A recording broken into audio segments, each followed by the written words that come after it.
going on, everyone? DSP here with John Rambo, and welcome to this week's edition of Smart Guys for November 27th, 2010. Wow, the holidays are coming, huh? The holidays are, one of them's gone, John. Oh, shit. Did you miss Thanksgiving? What the hell, the holidays are coming. I don't celebrate those holidays. I my own holidays. Days in honor to me. Okay, everyone had a happy thanks to John Rambo Day this week. Exactly. But anyway, this week's Smart Guy is going to be a little bit on the longer side because a lot actually happened this week in the WWE with a pay-per-view, with actually a title change, which we'll talk about, and the announcement of the return of an event that hasn't been on in a couple of years, so bear with us. I think what we're going to try to do is cover the Survivor Series pay-per-view and then Raw for this week in the first part, and then part two, we'll cover SmackDown and then move on to TNA's Impact. Sounds good. So Survivor Series was this past Sunday, and as we've been talking about the past couple of weeks, it was kind of unsure if they were going to have Survivor Series this year. Did seem like it was a little bit quickly put together, but some pretty solid matches. We're just going to go through the lineup here of what happened. The first match to open the pay-per-view was Bryan Danielson, or Daniel Bryan as he's called on WWE TV, against Ted DiBiase Jr. for the U.S. title. Pretty good back-and-forth match. Both guys look good, but no surprise that Danielson actually gets... I'm going to keep calling him Danielson. Bryan gets the label lock on DiBiase. He submits him and retains the title.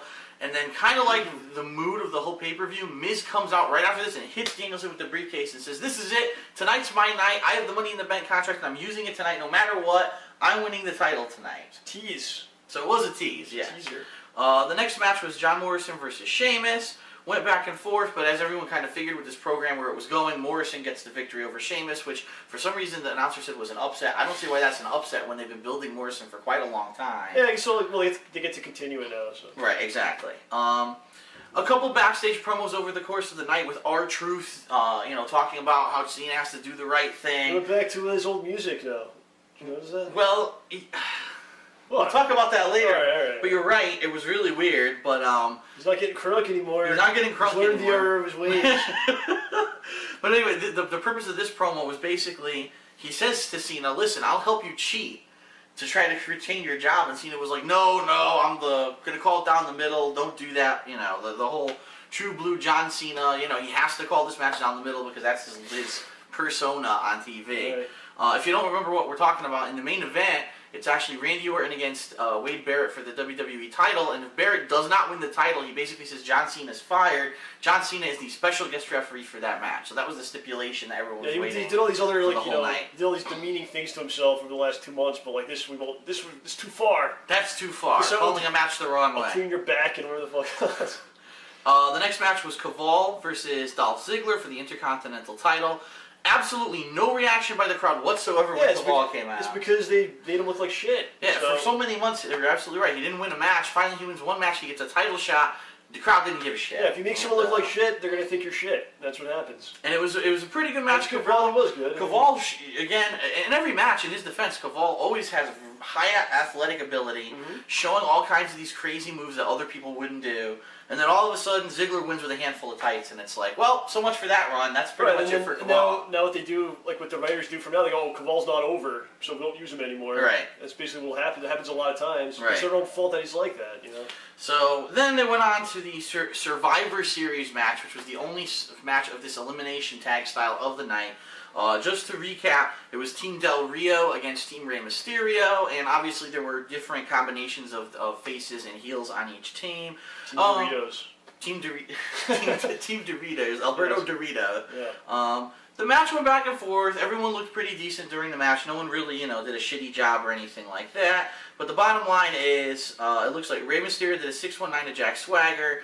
Then Big Show lifted him up like super high over his shoulders, let him do a splash, which eliminated Jack Swagger. And then there was another 619 to Drew McIntyre. Big Show chokeslam's Drew McIntyre, eliminates him. The big story of the night was that Del Rio supposedly got knocked out by the Big Show during the match, but he wasn't the legal man, so they carted him to the back, so technically he was out of the match even though he never got pinned, so it was a little weird angle. It was almost like maybe they didn't want to say that Del Rio lost to Big Show or anything like that, or got pinned by Big Show. Trying to protect Del Rio.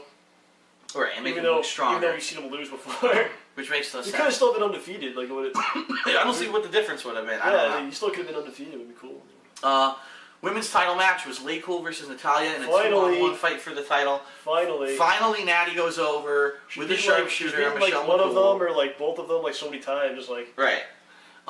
Another noteworthy return tonight was Beth Phoenix. She's finally back after months after being injured by Laycool, supposedly, even though really she wasn't injured by Laycool. Even though I don't think there's any way Laycool could injure her. If she just like stood there and they like attacked her, just relentlessly wailed on her body. She probably would have fine. Like two fucking bottles beating up like an actual. But yeah, she's back from her surgery, her recovery, so now she's back and basically celebrates with Natty in the ring after Natty finally wins with the sharpshooter. They have both belts? Natty? No, they unified them. But she's two pieces. No, it's not. So it's one. It was two separate belts. It was two pieces. Then when they unified the belts 2 months ago, it became two separate belts. Now it's just one belt. No, Jeff Hardy has that belt. That's right, Jeff Hardy.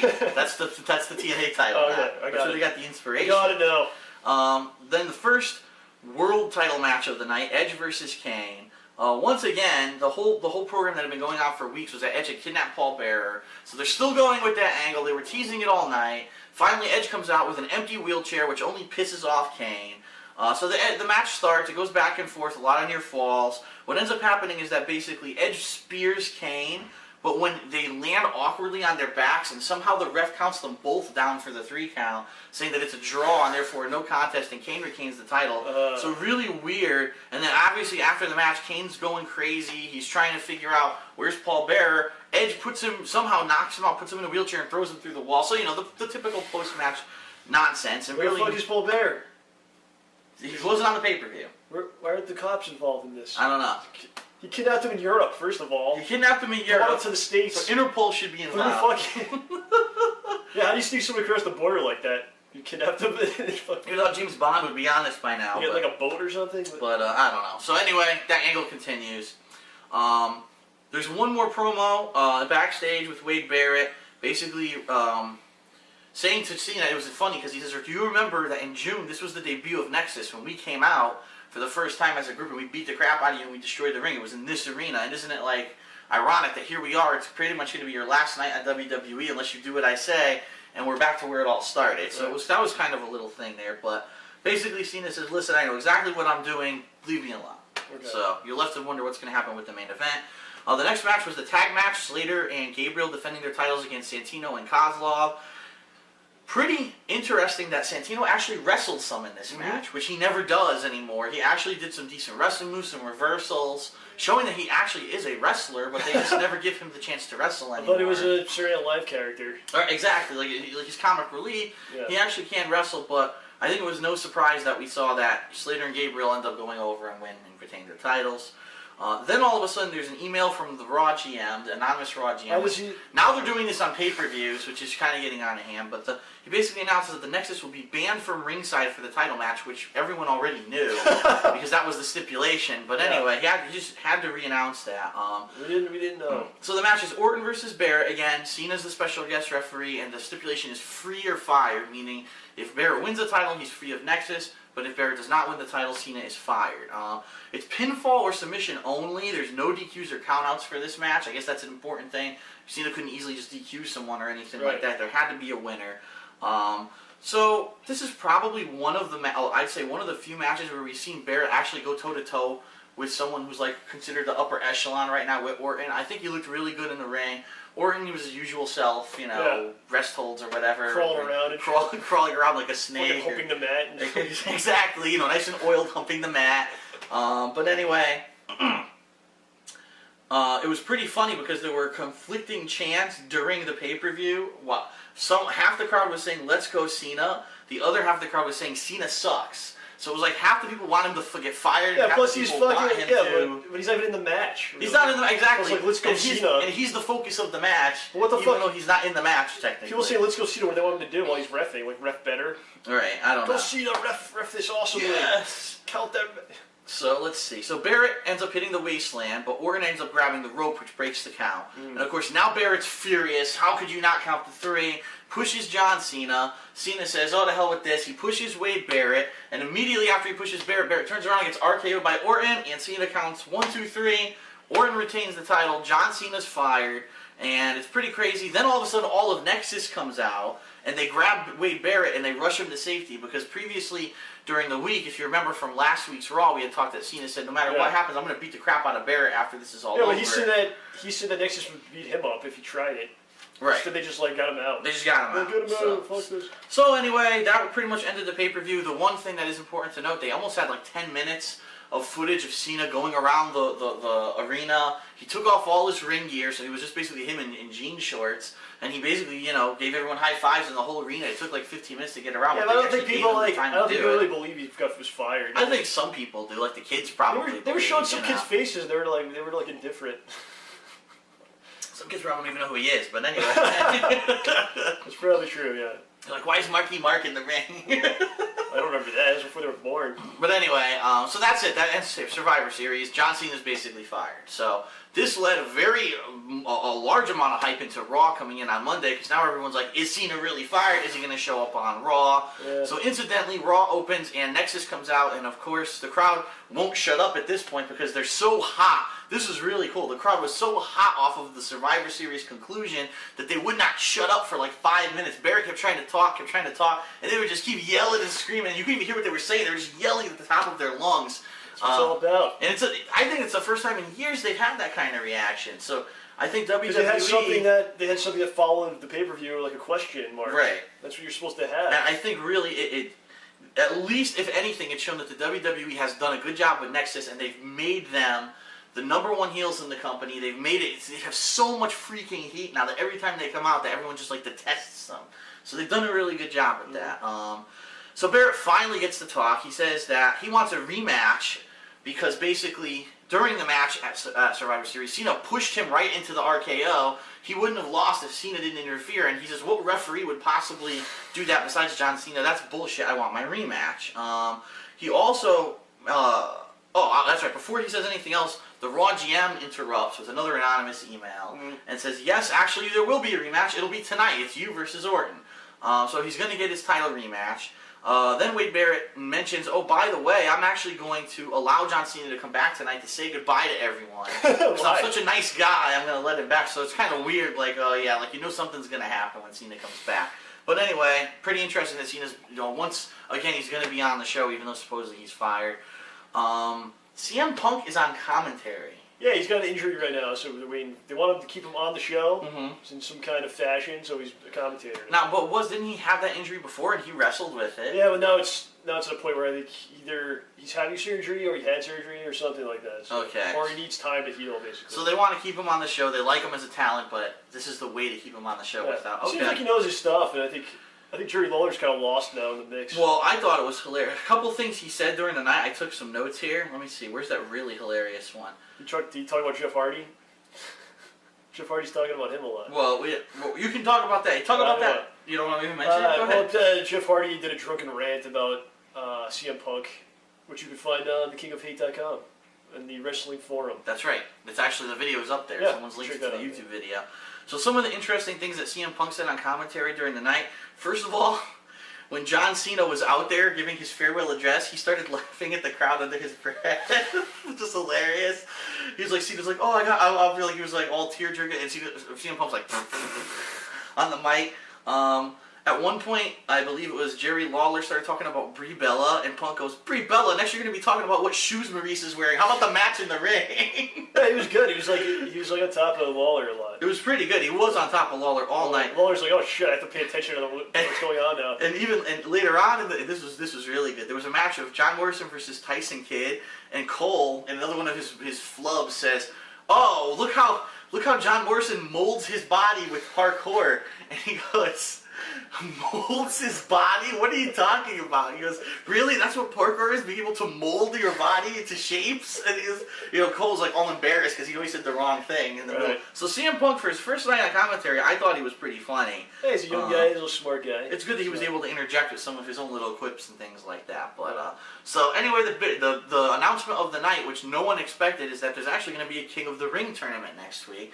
Now, if you remember, people who've been following along, there hasn't been King of the Ring for over 2 years. Yeah, fucking Steven Regal won the last one. That's right. William Regal won the last one. And fucking Steven Regal. Steven Regal. And that was a complete waste of time, because if you remember, after that, he ended up getting suspended for the wellness policy and taken off TV. Yep. I think that's probably why they kept it I think he off beat. TV I for a think he couple beat of CM years. Punk in the finals. Yeah, he did. Yeah. He did. So that's interesting. It's going to be a special 3-hour Raw next week. They're saying that there's going to be qualifying matches over the course of tonight and also on SmackDown, and those people will qualify to be in the King of the Ring on Monday next week. So the first qualifying match starts immediately, and it's Sheamus versus R-Truth with Eve, and as you said, it was kind of weird. We're not crunk anymore. They took out his new crunk theme. We're not getting drunk and high anymore. And now he's just saying what's up again, which is pretty So funny. it's a little better, even though it's pretty bad too. I don't know. It was just really weird. But I mean, it's funny. We've been mentioning it for a month and a half, and now all of a sudden it's like someone woke up and realized what the fuck the lyrics Oh meant. my gosh, shit. So anyway, it's a back and forth match, but Sheamus wins with the bro kick. And then it wasn't enough. He was so pissed because he's been on a losing streak and he had lost to John Morrison. He actually also did the high cross. So he did 2 finishers in one match. Razor's Edge. Which is the Razor. It is the Razor's Edge, and he qualifies for King of the Ring next week. You may win that. Let's see. Really weird. We're gonna go through this really quick, but really weird backstage stuff going on. Lay Cool basically shows up on Raw, gets told they're not there anymore because they're not the champions. Gets kicked off the show. What? Yeah, they weren't Go allowed. back to SmackDown? Yeah, they were basically kicked off the show and said, "Go back to SmackDown. You can't be on Raw anymore because you're not the champions." Santino and Kozlov are in the back doing some kind of a little, promo. All of a sudden, Tamina's back there, and she's playing the guitar and serenading Santino, and then she makes out with him. And you're like, what the hell? Fuck? Yeah, you're like, what the hell's going on? We haven't even started yet. Been attacked by the Usos? Then there's another backstage promo. These are all 3 back-to-back backstage promos. Now you have Orton backstage, and he says, "I respect what you did, Cena.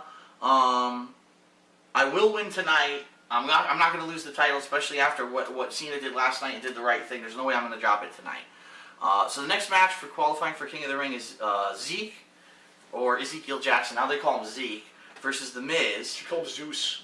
They should call him Zeus. It looks just like the guy. Or Ahmed Johnson. Either one. He's interchangeable with the two. It's the same guy. It's pretty much the same exact angle. But it's supposed to be a match versus The Miz, but all of a sudden Alex Riley comes out and says, well, The Miz just had a panic attack in the back, so he can't wrestle, so I'm taking his place. What ends up being a giant squash. Zeke wins in like 5 seconds. It's a really crappy match. But basically Zeke qualifies for King of the Ring. Then it was the halfway point of the show, so Cena comes out to say his historic goodbye to everyone. And he says all kinds of different things, sentimental things to the crowd or whatever. But the funny thing is that at one point he actually asked that all the women and children in the crowd chant, "Let's go Cena" at the same time, while all the men in the crowd say, "Cena sucks." Because he says this is going to be like representative of how it's been for the past 5 years in WWE. It seems like the young people and the women love me and the guys all hate me. And either way, I like it because either way you give me a reaction, so I've liked it no matter what you've said about it. That's how you should handle this kind of stuff. I mean, Yeah. WWE's is like classic for going back through like the DVDs, editing stuff, like the crowd noise, and Right. you just kind of go with the flow of it. You know, Right. you have haters, you know how this is. Absolutely. You just go with the flow and kind of kills it. That's right. Because you're like, this doesn't bother me, I don't understand it. Right. Whatever. So, and it was funny because, Cena, you can tell he's the kind of guy that rolls with the punches. He takes the hate with the love, and He's been doing better on the more of a human being the last 2 weeks or so. absolutely. So then there's his heartfelt goodbye. He's walking through the back. He's shaking the hands of everyone. All the faces line up to see him leave. And then as he's walking away, Wade Barrett goes, behind his back, he goes, like this to make fun of him, which is pretty funny when they cut the commercial. And Wash my back, Cena! Randy Orton actually does shake Cena's hand on the way out, which was a nice, sentiment, supposedly. Right, we'll be back next week. Anyway, the next qualifying match was Ted DiBiase versus Daniel Bryan again, so it's a rematch from the pay-per-view, only this is for a King of the Ring spot. Right. Weird match, because Brie Bella comes out during the match to watch Daniel Bryan wrestle. Then, at the end of the match, Daniel Bryan, by the way, does win, with the LaBelle lock. Then Nikki Bella comes out during the match, and now they're fighting over Daniel Bryan. So what does Daniel Bryan do? He pushes them together and asks them to make out. It was like, what? Two sisters making out? And and they just cut away, and you're like... Well, they did it, because they can't show it, though. They didn't show the kiss, but they showed them like all rubbing their tits together and everything. You're like, actually, it kind of looked like your classy joystick. That was pretty much available now on eBay. Check it out. So then there was a match. It was Natalya versus Alicia Fox. Who won the match with Danielson? I said Danielson submitted him with the LaBelle lock. Okay. Jeez. Open your ears, buddy. Let's see how much time we got left. We still got 7 minutes before this part's up. We're perfect. Up next was Natty versus Alicia Fox. Really quick match. She ends up putting Alicia in the sharpshooter. And then another really weird thing, now they show John Morrison's walking out to the ring, and Molina's there and slaps his ass. And well, says, go at they it. used to date, remember, like fucking 7 years ago or the hell? That's, yeah, when they were in Eminem. Yeah. But the thing, I mean, just follow along this vein, okay? There's all kinds of sexual things going on. Tamina makes out with Santino and serenades him. Brie and Nikki Bella come out to like try to gangbang Daniel Bryan. And now you got Melina slapping Morrison's ass. Is this still PG TV? What is happening? And there's not already for Senate anymore. I don't understand what's There's no what Senate happened. race. You could up the sexual ante. It wasn't like we're 2 months away from Valentine's Day. I don't know what they're going for with this brawl, but it was really weird. Fucking Raw next week will be an orgy with all these different couples just fucking in the ring. So, this was funny. When they cut to commercial at this point, there was an ad, a local ad on my TV that in 1 month in Connecticut there's going to be a match where John Cena's in a title match. Did they call him John Cena or did they call him something else? They call him John Cena on this one. They showed, I know what you're talking about, I heard the rumors too, but they showed John Cena, Orton, The Miz, and someone else in like a 4-way title match. I'm like, John Cena's fired. Why are they running this ad now? Like, why don't they fucking take it off? We'll be back next week. Really stupid. But anyway, so the last qualifying match of the night is John Morrison versus Tyson Kidd. Tyson Kidd is now a singles competitor after breaking up with... He immediately starts fighting the faces. Like, how does that work? Right, breaking up with his partner in the Hart Dynasty. The faces now. You're a heel. So anyway, a little bit of a back and forth match, but I think everyone understood Morrison was going to win, especially coming strong off the win over Sheamus on Survivor Series. Yeah, but Tyson Kidd just turned heel, as we were talking about. They broke up the team, and now he's just like... And now he sucks. Now he's a jobber heel. Alright. Alright, so... Orton versus Barrett for the title match. Everyone's been waiting for this all night. As Orton comes out, Nexus attacks him from behind, beats the living shit out of him, and now the angle is that his legs are really messed up. They messed up his knee, okay? So now the question is, are they going to have the title match because they cut the commercial like he's injured? When they come back, well, yeah, they are going to have the title match, but the GM has said that Nexus is banned from ringside again for this title match. So it's Orton versus Barrett, and... back and forth match. Again, I think another match that made Barrett look pretty strong. In fact, it almost looked like Barrett was going to win the match. Now, of course, it wouldn't have been legitimate because the storyline would have been that Orton was hurt anyway. Right. But as he's about to win the match, who else but John Cena runs out, pulls the ref from the ring during the 3 count, and then he does an attitude adjustment on Wade Barrett. Cena and Nexus now get into a brawl because the Nexus comes out. Then security comes out and basically pushes everyone out of the arena so that they can try to finish this title match. And Barrett turns around, RKO, 1, 2, 3. Randy Orton retains. Oh my God, that's the end. Yeah. And as the show is about to go off, you hear, awesome! And The Miz comes out, and instead of doing what he said he was going to do at Survivor Series, he decides to now hand in his Money in the Bank contract tonight. Hits the ring, and in WWE's defense, and we talked a little bit about this earlier today.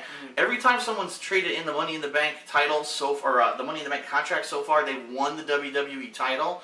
In this case, it wasn't a squash. It was actually like a 5-minute match where they went back and forth a little bit. It actually looked like Orton might actually win this and pull it off. He was doing his signature moves. Miz was having a little bit of a hard time, but finally he does. He gets at the leg that's injured. Orton's trying to fight back. He can't really do much about it. Hits him with the skull-crushing finale. 1, 2, 3. The Miz is your new WWE champion, so no one really expected that. Everyone thought it was going to happen in Survivor Series, and then when it didn't happen, everyone was kind of like, all right, well, when he'll use it later. Right. And then the next night he cashes it in, so it's kind of a big swerve. Number one, the fact that John Cena's gone. Is he really gone? Number 2, what's going to happen with Wade Barrett now that he's no longer in the title hunt? And number 3, now Miz is your new champion, so pretty big events.